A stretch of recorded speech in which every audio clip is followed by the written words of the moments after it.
Yvonne here, succession planning expert, executive coach, and the creator of Succession app. Today we're going to talk about who's qualified to be your board chair.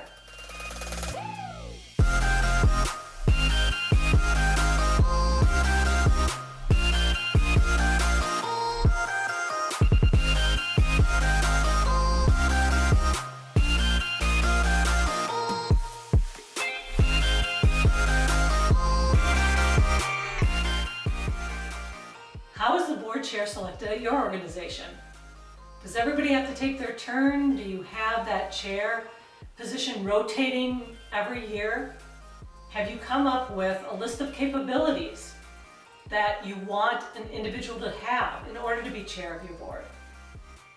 I've worked with hundreds of boards. I've seen very effective board chairs and I've seen very ineffective board chairs. So what do I mean by an effective board chair? What does that kind of look like?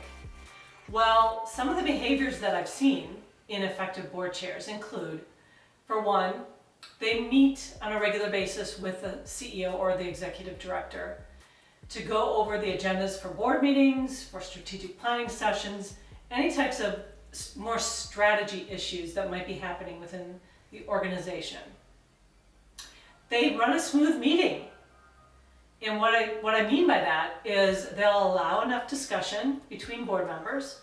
If a board member gets off on a tangent, they'll bring them back to where they should be, to the topic that they're discussing. They allow people to ask questions. Third, effective board chairs will take difficult actions.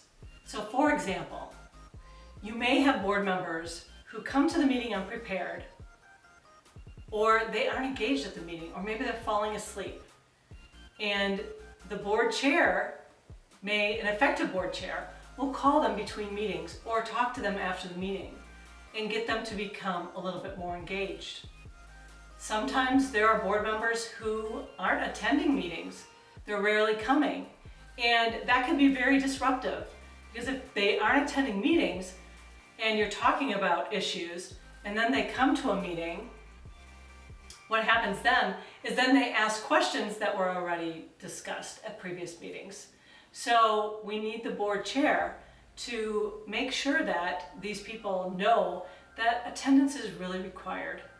An effective board chair also has to take action on a very sensitive topic, which is when board members are either mentally or physically really unable to attend or be a part of the discussion at a board meeting, and they have to talk to them about potentially leaving the board.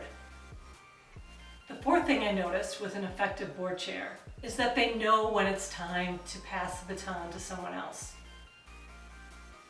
I've seen too many boards where the board chair has been on the board 15, 20, sometimes 30 or more years as board chair.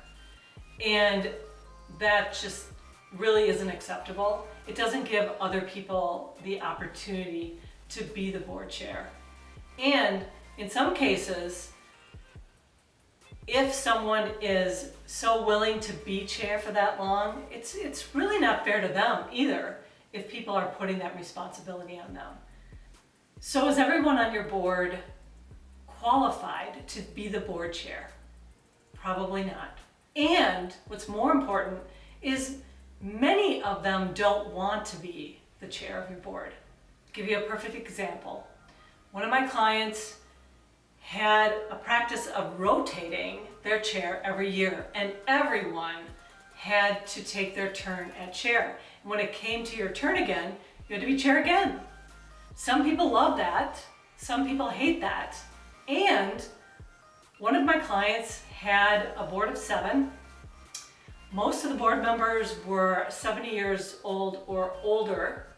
There's one person who was the youngest person on the board. And guess what?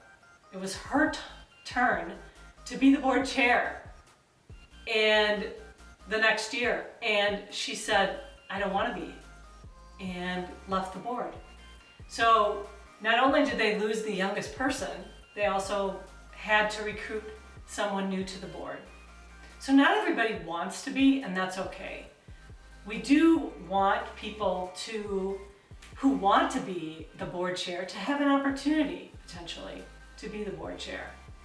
So sometimes when I'm giving presentations on the road, I'm asked the question, what do you think should be the term length for someone to be chair of the board?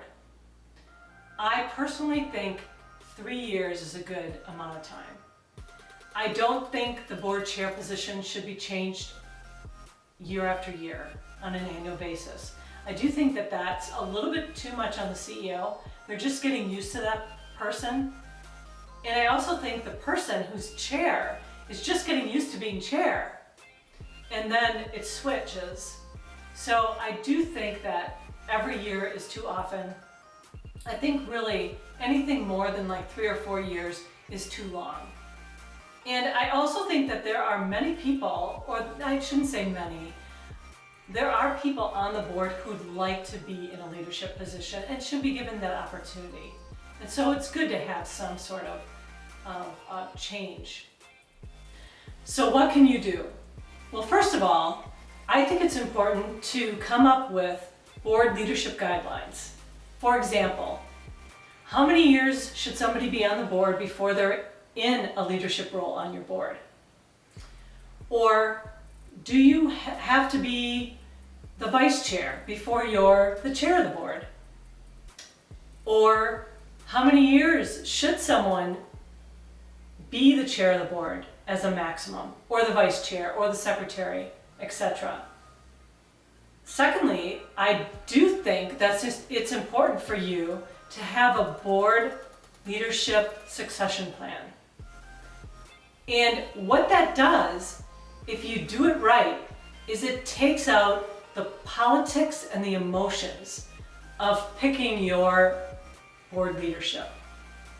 So, for example, if you do a formal board leadership succession plan, you will be asking all of your board members whether they're interested or able to be in a leadership position on the board, and when that might be, because some people might be newer to the board and they might say, you know what, I think that I would like to do that at some point, but then they say, well, but I'd like to do it maybe in 4 years, I'll be ready.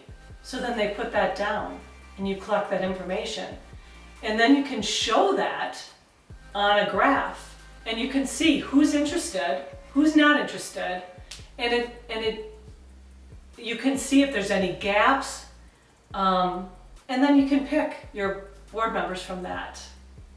And then I also think, thirdly, I think it's important to provide training for your chair and anyone who'd like to be chair. There are courses, there are online courses, there are in-person courses that you can send people to that will help people learn the chair position. I know that with some of my clients, sometimes when we do board leadership succession planning, we see that no one wants to be the chair. And when I ask why, the biggest reason is because they don't know, they feel like they won't know what to do. And so I think providing training would really help. What I provided below is a PDF that will give you an example of board leadership guidelines. And you can take that PDF, edit it up, and come up with guidelines that will help you in creating your board leadership. Don't forget to hit the subscribe button below to get information on succession planning, what you need to know.